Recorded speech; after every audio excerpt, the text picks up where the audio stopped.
مبارک مبارک مبارک د راشد خان مینوالو ته تازه او په زړه پورې خبرګرانو لیدونکو السلام علیکم، وخت مو بخیر، ستړي مه شئ.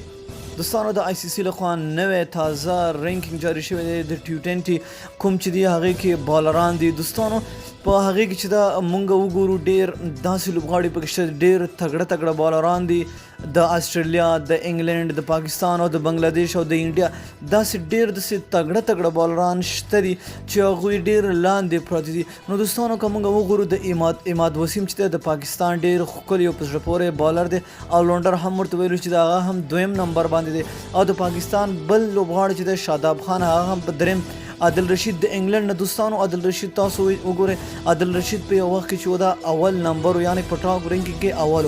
نو دوستانو زموږ ستاسو لپاره د ویاړ او د فخر خبره ده چې راشد خان کوم چې د افغان ملي لوبډلې مشر هم دی، هغه په ټاپ کې دی، رینکینګ کې چې دی هغه نمبر 1 دی، یعنی اول نمبر کې راغلی.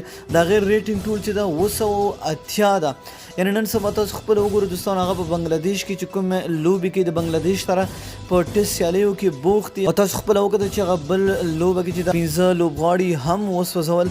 نو دوستانو راشد خان چې دا هغه نمبر 1 دی، یعنی په ټي20 کې نمبر 1 بالر شو.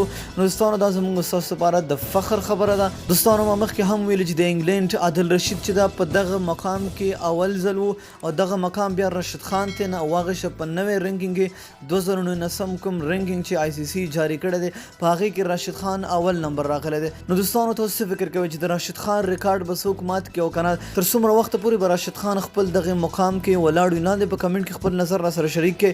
تر بلې ویډیو د الله په امان.